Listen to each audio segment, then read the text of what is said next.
Part 3. ഡോറിൽ മുട്ടുന്നത് കേട്ടാണ് ഹരി ഉണർന്നത്.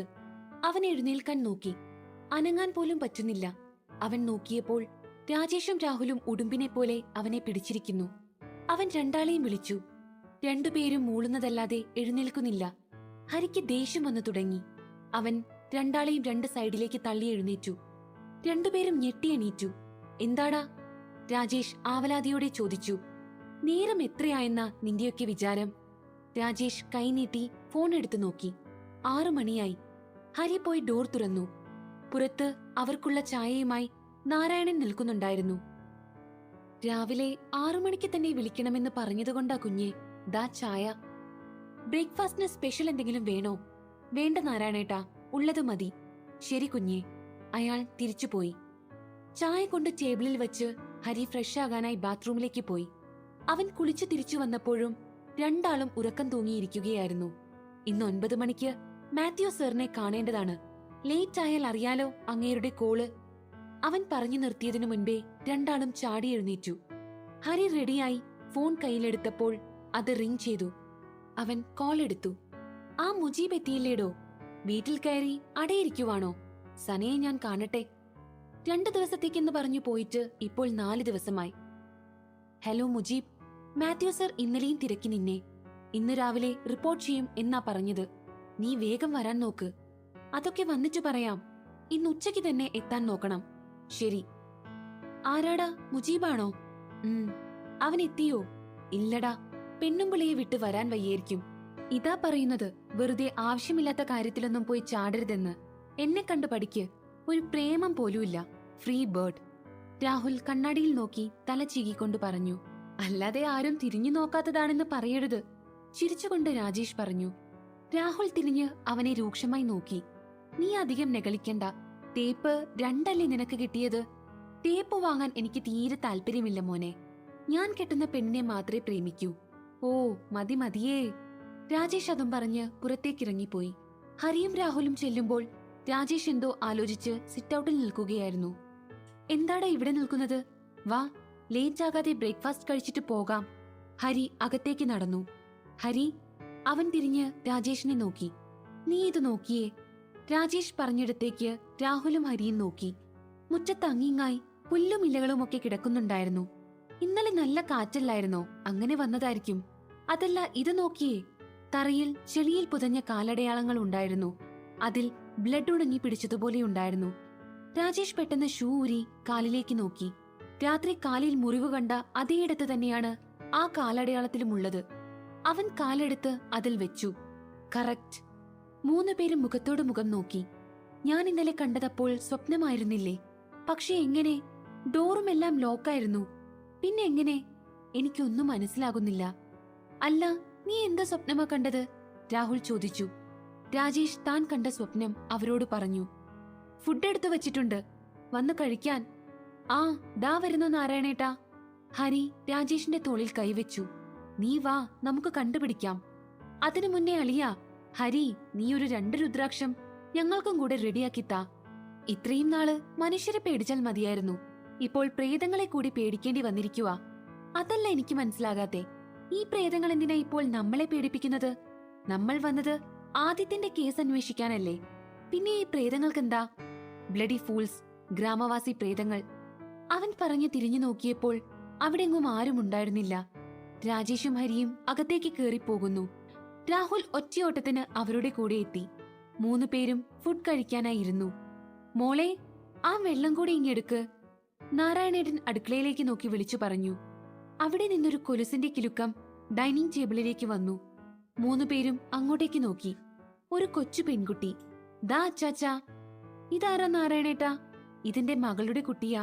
പേര് മീനാക്ഷി. മീനൂട്ടിന്ന് വിളിക്കും. മീനൂട്ടി എത്രയിലാ പഠിക്കുന്നേ? ഞാൻ 2ലാ, അവൾ പറഞ്ഞു. ആ, മോള് കഴിച്ചോ? ഹരി ചോദിച്ചു. കഴിച്ചല്ലോ. എനിക്ക് സ്കൂളിൽ പോണം. അതുകൊണ്ട് താമസിക്കാതിരിക്കാൻ ഞാൻ നേരത്തെ കഴിക്കുമല്ലോ. ആ, നല്ല മോള്. അവൾ ചിരിച്ചുകൊണ്ട് അടുക്കളയിലേക്ക് ഓടി. നാരായണേട്ടാ, ചമ്മന്തിയില്ലേ? ആ ഉണ്ട് കുഞ്ഞേ. ഈ കുട്ടി ഇതൊക്കെ ഇവിടെ കൊണ്ടുവെക്കാതെ എവിടെ പോയി? അതിങ്ങെടുത്തോണ്ട് വാ കുട്ടി. വീണ്ടും ഒരു കൊലുസിന്റെ കിലുക്കം അവർക്കടുത്തേക്ക് വന്നു. പ്ലേറ്റിൽ കറി വിളമ്പിയപ്പോൾ രാജേഷ് ആ കയ്യിൽ പിടിച്ചു. മീനൂട്ടി വിളമ്പണ്ടാട്ടോ, മാമൻ എടുത്തോളാം. കൈക്ക് വലിപ്പം കൂടുതലെന്ന് തോന്നിയ രാജേഷ് മുഖമുയർത്തി നോക്കി. അവന്റെ കണ്ണുകൾ ചെന്നു നിന്നത് 2 പിടയ്ക്കുന്ന മാൻമിഴികളിലായിരുന്നു. അവൻ അവനെ തന്നെ മറന്നുപോയതുപോലെ തോന്നി. മറ്റു 2 പേരും അന്തം വിട്ടിരുന്നു. അയ്യോ കുഞ്ഞേ, ഇത് മീനൂട്ടിയല്ല, എന്റെ 2ാമത്തെ മകളാണ്, ആവണി. രാജേഷ് പെട്ടെന്ന് കൈയെടുത്തു. അത് ഞാൻ കരുതി മീനൂട്ടി. അവൻ വിക്കി. അവളൊന്ന് ചിരിച്ചുകൊണ്ട് അടുക്കളയിലേക്ക് പോയി. അവൾ പോയ വഴിയെ നോക്കിയിരിക്കുകയായിരുന്നു രാഹുലും. ഹരി അവന്റെ കൈക്കിട്ടൊരു തട്ടുകൊടുത്തു. അവൻ ചമ്മിയ ഒരു ചിരി ചിരിച്ചു. രാജേഷിന്റെ ഹൃദയത്തോളം ആഴ്ന്നിറങ്ങിയിരുന്നു ആ മാൻമിഴികൾ. അപ്പോഴേക്കും നാരായണേട്ടന് എത്ര മക്കളാ? രാഹുൽ ചോദിച്ചു. 2 പേർ. ഫുഡുണ്ടാക്കാൻ ഇവിടെ ജോലിക്കൊരു സ്ത്രീയുണ്ട്. അവരുടെ മകൾക്ക് സുഖമില്ലാത്തതുകൊണ്ട് കുറച്ചായി വന്നിട്ട്. ഇവിടുത്തെ വീട്ടുകാർ വരുമ്പോൾ അവരാ പാചകമൊക്കെ. മാത്യു സാറിന്റെ ഫ്രണ്ട് ജോൺ സാറിനെ അറിയില്ലേ? മാത്യു സാർ പറഞ്ഞിരുന്നു നിങ്ങൾക്ക് ഫുഡാക്കി തരണമെന്ന്. മൂത്ത മകളാ വരുന്നതിപ്പോൾ. ഇന്നിപ്പോൾ അവൾക്ക് വരാൻ കഴിഞ്ഞില്ല, പനി. അതാ ഇന്നൊരു ദിവസത്തേക്ക് ഇവൾ വന്നത്. പുറത്തുനിന്നെടുക്കാമെന്ന് കരുതിയതാണ്. അപ്പോഴാ ഇവൾ പറഞ്ഞത് റെഡിയാക്കി തരാമെന്ന്. അവൾക്ക് രാവിലെ കോളേജിൽ പോകണം. അതിനിടയ്ക്കാ. ആഹാരമൊക്കെ ശരിയായോ? നല്ല പാചകമാണ് മോള്. നന്നായിരിക്കുന്നു നാരായണേട്ടാ. ആട്ടെ, ആവണി ഏത് കോളേജിലാണ്? കുമാരപുരത്ത് SVK ആർട്സ് ആൻഡ് സയൻസ് കോളേജിലാണ്, 2ാം വർഷം. അവിടെയല്ലേ ഹരി ദേവു? രാഹുൽ ചോദിച്ചു. അവൻ ഉദാസീനതയോടെ പറഞ്ഞു. രാജേഷിന്റെ നോട്ടം അപ്പോഴും അടുക്കളവാതിൽക്കലായിരുന്നു. പെട്ടെന്ന് ആവണി ഇറങ്ങി വന്നു. രാജേഷിന് കണ്ണെടുക്കാനായില്ല. അവരുടെ കണ്ണുകൾ തമ്മിൽ ഒരു നിമിഷം കോർത്തു. അവളുടെ മൂക്കിന്മേൽ തിളങ്ങുന്ന ഒറ്റക്കൽ മൂക്കുത്തിയിൽ അവന്റെ നോട്ടം നിന്നു. അതവളുടെ സൗന്ദര്യത്തിന് മാറ്റുകൂട്ടുന്നുണ്ടായിരുന്നു. അവൾ പെട്ടെന്ന് നോട്ടം പിൻവലിച്ചു. അപ്പാ, ഞാൻ പോവുകയാണ് കേട്ടോ, എല്ലാം അടുക്കളയിലുണ്ട്. ശരി മോളെ. അവൾ അവിടെ നിന്നും പോയി. അടുക്കളവാതിൽക്കലെത്തി അവളൊന്ന് തിരിഞ്ഞു നോക്കി. മിഴികൾ പിൻവലിക്കാതെ രാജേഷ് അവളെ നോക്കിയിരിക്കുന്നുണ്ടായിരുന്നു. അവന്റെ ചുണ്ടുകളിലൊരു പുഞ്ചിരി ഊറിക്കൂടുന്നുണ്ടായിരുന്നു. ഫുഡ് കഴിച്ച് 3 പേരും പോകാനായി ഇറങ്ങി. ഉച്ചയ്ക്ക് ഫുഡ് കൊടുത്തു വിടണോ കുഞ്ഞേ? ആ വേണ്ട നാരായണേട്ടാ, എപ്പോൾ വരാൻ പറ്റുമെന്നറിയില്ല. അയാൾ പോകാനായി തിരിഞ്ഞു. എന്തോ ഓർത്തുന്ന പോലെ ഹരി അയാളെ വീണ്ടും വിളിച്ചു. ഒരു കാര്യം ചോദിക്കാനുണ്ടായിരുന്നു. എന്താ കുഞ്ഞേ? അത് ഇന്നലെ രാത്രി ഇതുവഴി ആരെങ്കിലും പോയിരുന്നോ? അയാൾ മനസ്സിലാകാത്ത ഭാവത്തിൽ ഹരിയെ നോക്കി. അല്ല, ഇന്നലെ രാത്രി ആരോ ഇതിലെ നടന്നു പോകുന്നത് പോലെ തോന്നി. ഏയ്, ഈ കോമ്പൗണ്ടിൽ രാത്രി ആര് വരാനാ? എങ്കിൽ ഞാൻ അറിയില്ലേ. കുഞ്ഞിന് തോന്നിയതാകും. ആയിരിക്കാം.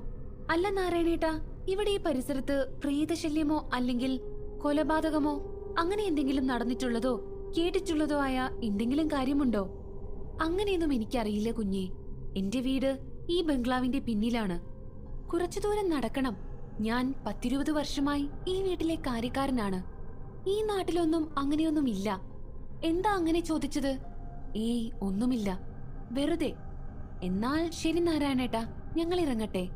അവൻ ഇറങ്ങി കാറിലേക്ക് കയറാൻ ഒരുങ്ങിയപ്പോൾ അയാൾ പിന്നിൽ നിന്ന് വിളിച്ചു. കുഞ്ഞേ. ഹരി ചോദ്യരൂപത്തിൽ തല ഉയർത്തി നോക്കി. അത് മാത്യു സാർ പറഞ്ഞിരുന്നു നിങ്ങൾ വന്നിരിക്കുന്നത് കാണാതായ ആദിത്യനെ തേടിയാണെന്ന്.